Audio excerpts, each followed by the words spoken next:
நாட்டின் விடுதலைக்காக ஆங்கிலேயர்களை எதிர்த்து சிறைச்சாலைக்கு சென்று பல சித்திரவதைக்கு ஆளாகியதால் அவர் செக்கிழுத்த செம்மல் என்று அழைக்கப்பட்டார். ஆங்கிலேயரின் வணிகத்திற்கு ஒரு முற்றுப்புள்ளி வைக்க வேண்டும் என்று நாட்டில் முதல் சுதேசி கப்பல் நிறுவனத்தை தொடங்கியதால் கப்பலோட்டிய தமிழன் என்று புகழப்பட்டார். புத்தம், வைணவம், இஸ்லாம், கிறிஸ்துவ மதங்களை சார்ந்த நூல்களை எழுதியதால் அன்றைக்கே அவர் ஒரு மதசார்பின்மையின் ஒரு அடையாளமாக கருதப்பட்டார். ஐயா வ.உ. சிதம்பரம் பிள்ளை அவர்கள் செல்வ செழிப்போடு வாழ்ந்த காலத்திலும் எல்லாவற்றையும் இழந்து வறுமையில் வாடிய போதிலும், சிறை கொட்டடியில் வாடிய போதிலும் தமிழ் பற்று மாறாமல் தமிழ் இலக்கிய தொண்டு தன் வாழ்க்கையில் ஒரு அங்கமாக கருதி ஒரு தன்னலமற்ற ஒரு தேசிய தலைவராக வாழ்ந்து மறைந்தவர்தான் நம்முடைய ஐயா வ.உ. சிதம்பரம் பிள்ளை அவர்கள். இன்று அவருடைய 154வது பிறந்தநாள் இன்று மறுமலர்ச்சி திராவிட முன்னேற்ற கழகத்தின் சார்பிலும் எங்கள் இயக்க தந்தை தலைவர் வைகோ அவர்கள் சார்பிலும் அன்னாரது திருவுருவச் சிலைக்கு நான் மாலை அணிவித்தேன். ஐயா வ.உ. சிதம்பரம் பிள்ளை அவர்களின் தியாகமும் தொண்டும் புகழும் என்றைக்கும் தமிழர்கள் இதயங்களிலும் இந்தியர்கள் இதயங்களிலும் நிலைத்து நிற்கும்.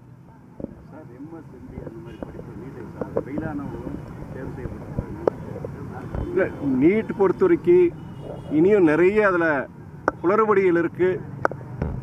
மொத்தத்திலே நீட்டை அகற்றுங்கிறதா மறுமலர்ச்சி திமுகவுடைய கோரிக்கை. இனியும் பொறுத்த வரைக்கும் புதுசாக சில நீங்கள் குழப்பங்கள் அதில் வருது. அது நீங்கள் பத்திரிகையில் நீங்களும் பல முறை அதை தெரிவிச்சிருக்கிறீங்க. நீட் பொறுத்த வரைக்கும் நம்முடைய மதிமுக மட்டுமல்லாது திமுக, காங்கிரஸ், பொது உடைமை இயக்கங்கள் எல்லா எதிர்க்கட்சிகளுடைய கருத்து என்னவென்றால், ஏழை எளிய வீட்டு பிள்ளைகளுக்கு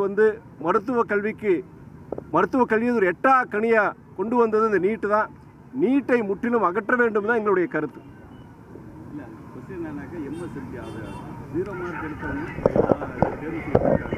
அது மொத்தத்தில் நான் சொல்கிறேன் இல்லையா, மொத்தத்தில் நீங்கள் நீட்டு சொன்னாலே இங்கே பிஜியாக இருக்கட்டும், நீங்கள் அண்டர் கிராஜுவேஷன் இருக்கட்டும், மொத்தத்திலே நிறைய இஷ்யூஸ் இருக்குது அதில். அதனால் மொத்தத்திலே என்னென்னா எங்களுடையது என்னென்னா, நீங்கள் ஒரு நகரங்களில் பொறுத்தவரைக்கும் நகரங்களில் வசதியான உங்கள் வீட்டு பிள்ளைங்க கோச்சிங் சென்டர் போகிறாங்க, செய்கிறாங்க, படிக்கிறாங்க. ஆனால் கிராமப்புறங்களில் நகர்ப்புறங்களில் வசதி இல்லாத குடும்பத்து பிள்ளைகள் கோச்சிங் சென்டர்ஸ் போய் லட்சக்கணக்கில் செலவு செய்ய முடியாத ஒரு சூழ்நிலை. அதே நேரத்தில் இன்றைக்கி +2 முடிச்சுட்டு நீங்கள் ஒரு எம்பிபிஎஸ் போனாலே நீங்கள் ஒரு 2 வருஷம்னாச்சும் குறைஞ்சபட்சம் நீட் கோச்சிங் சென்டர் போய் படித்தாதான் நீங்கள் எம்பிபிஎஸ் போகக்கூடிய சூழ்நிலை இருக்குது. அதனால் நீங்கள் சொல்கிற அந்த பிஜியாக இருக்கட்டும் எதாக இருந்தாலும் நீட் மொத்தத்திலே பொறுத்த வரைக்கும் பல குழப்பங்களை விளைவிக்குது. அதனால் அது நீட்டு மொத்தத்திலே நான் தனிப்பட்ட இதெல்லாம் சொல்கிறத விட மொத்தத்திலே நீட் வேண்டாம்னு நான் சொல்லலாம். தமிழ்நாட்டில் வருவாய்த்துறையினர் தொடர்ந்து போராட்டத்தில் ஈடுபட்டு வராங்க. அது அவங்களுடைய கோரிக்கைகள் எப்படி பார்க்குறீங்க? வருவாய்த்துறையினுடைய கோரிக்கைகள் பொறுத்தவரைக்கும் கடந்த சட்டமன்ற தேர்தலில் அவங்க சில கோரிக்கைகளை வச்சுருந்தாங்க. நம்முடைய திமுக உட்பட சில வாக்குறுதிகளை கொடுத்துருந்தாங்க. சில வாக்குறுதிகளை நிறைவேற்ற முடியாத ஒரு சூழ்நிலை. அதுக்காண்டி அவங்களுடைய கோரிக்கை, அந்த கோரிக்கை கண்டிப்பாக நிறைவேற்றுவாங்க ஒரு நம்பிக்கை இருக்குது. இல்லை, எங்களுக்கு வேலை போல அதிகமாக இருக்குது இந்த உங்களுடன் இல்லை, அது புரியுது. அது சில பேர் சொல்லியிருக்கிறாங்க. ஆனால் இந்த உங்களுடன் ஸ்டாலின்கிற அந்த முகாம் அந்த திட்டமே பொறுத்த வரைக்கும் என்னென்னா, இன்றைக்கி சாதாரண ஜனங்களுடைய பல மிக முக்கியமான கோரிக்கைகள், ரேஷன் அட்டையாக இருக்கட்டும், இல்லாட்டி நீங்கள் கலைஞர் மகளிர் உரிமை திட்டத்தை அது கிடைக்காதவங்கள இருக்கட்டும், சில முக்கியமான சில அடிப்படை பிரச்சனைகளுக்கு சார்பாக அந்த ஏழை எளிய மக்களுக்கு கோரிக்கை கொடுக்குற ஒரு மனு ஒரு முகாமாக தான் நம்ம பார்க்குறோம். அதுக்கு அது கொஞ்சம் நீங்கள் தமிழ்நாடு முழுவதும் ஒரே நேரத்தில் நடக்கும்போது அது கொஞ்சம் வேலை பளு இருக்க தான் விஷயம். ஆனால் மக்களுடைய நலன் கருதி, குறிப்பாக ஏழை மக்களுடைய நலன் கருதி அரசு அது உங்கள் வருவாய்த்துறை உடைய ஊழியர்கள் பொறுத்த வரைக்கும் கொஞ்சம் இதில் அவங்க இதில் அனுசரித்து இது போகணுங்கிற என்னுடைய இது. வேலைப்பளு இல்லைங்கிற மறுக்க முடியாது.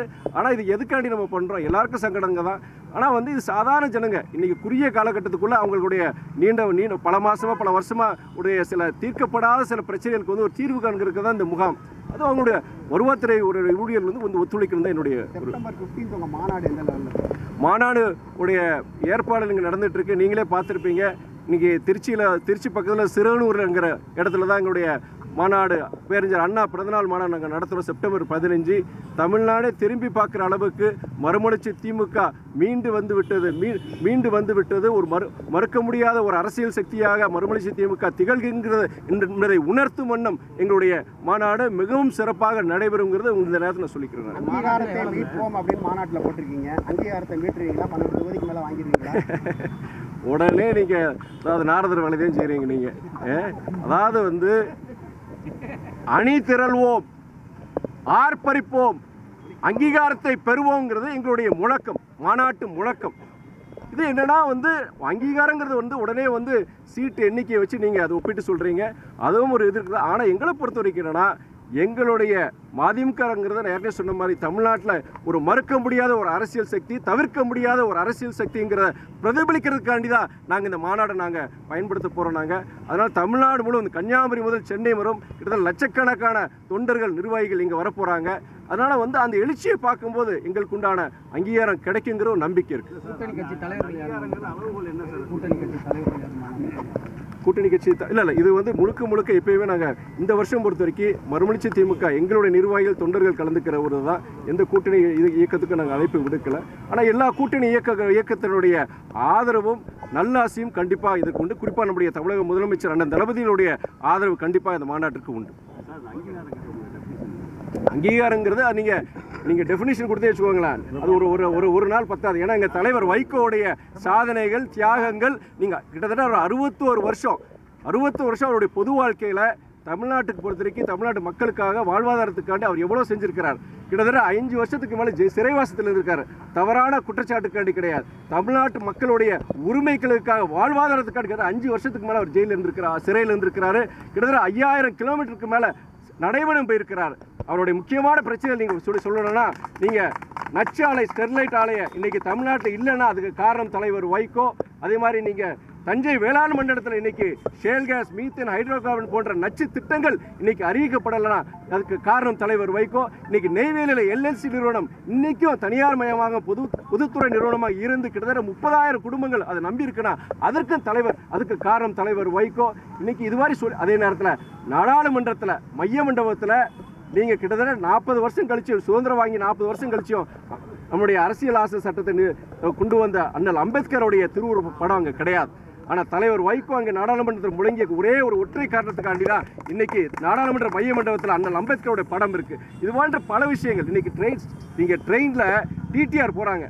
நீங்கள் 20 வருஷத்துக்கு முன்னாடி அந்த டிடிஆர் பொறுத்த வரைக்கும் படுக்கிறது வசதி கிடையாது. ஒன்று நின்றுட்டு வரணும், உட்காந்துட்டு வரணும். அவங்களுக்கெல்லாம் இன்றைக்கி படுக்கை வசதி இருக்குன்னா அந்த டிடிஆர்களுக்கு அதற்கு காரணம் தலைவர் வைகோ. நீங்கள் இது மாதிரி அடிக்கட்டே இப்போ நிறைய சொல்லிகிட்டே வரலாம். நீங்கள் அவர் வாழ்க்கையில் நிறைய இந்த தமிழக மக்களுக்கான செஞ்சுருக்கிறாரு. அங்கீகாரங்கிறத பார்க்குறது அரசியல் இது மாத்திரம் சீட்டு எண்ணிக்கை மாத்திரம் கிடையாது. தமிழர்கள் மனங்கள் இதயங்களில் தலைவரை கொண்டு வரணுங்கிற தான் நாங்கள் அங்கீகாரம் நாங்கள் பார்க்குறோம். சார் செங்கோட்டையன் போர்க்கொடி தூக்கியிருக்காரு சார். இப்போ யார் எதுங்க போர்க்கொடி தூக்கியிருக்கிறாரு? அது நீங்கள் அண்ணங்கிட்ட செங்கோட்டையன் தான் கேட்கணும், அவங்க கட்சியை தான் சார்ந்து கேட்கணும். நாங்கள் மதிமுக, அவங்க அதிமுக. தவறான கேள்வி இங்கே கேட்குறீங்க, நீங்கள் அங்கே போய் கேளுங்க. நீங்கள் இந்திய கூட்டணியை பொறுத்த வரைக்கும் திடீர்னு கட்சியில் உள்ள வராங்க, திடீர்னு வெளியில் போகிறாங்க. நீங்கள் நேற்று முந்தா நாள் அண்ணன் டிடிவி கூட அந்த அணியிலேருந்து விலகிறதா சொல்லியிருக்கிறாரு, அண்ணன் ஓபிஎஸ் விலகிறதா சொல்லியிருக்கிறாரு. அந்த கூட்டணியை பொறுத்த வரைக்கும் அவங்களுக்கு என்ன இலக்குங்கிறது தெரியல. எந்த காரணத்துக்காண்டி சேர்றாங்க, எந்த காரணத்துக்காண்டி வெளியே போகிறாங்க. ஒரு கட்சியோட தலைவர் என்ன சொல்கிறாருன்னா, நான் டிசம்பர் தான் அறிவிப்பேன். அது கொள்கையின் அடிப்படை கிடையாது, எத்தனை எனக்கு சீட்டு எத்தனை இதுங்கிறது மற்றதெல்லாம் உங்களுக்கு தெரியும். அதை வச்சு தான் அவர் ஒரு சொல்லிட்டு இருக்கிறாரு. அதாவது கொள்கையின் அடிப்படையில் ஒரு கூட்டணியில் சேர்றதை விட நீங்கள் எதன் அடிப்படையில் உங்கள் கூட்டணியில் சேர்றாங்க, எதுக்காண்டி வெளியில் போகிறாங்க, நீங்கள் அவங்ககிட்ட தான் கேட்கணும். நீங்கள்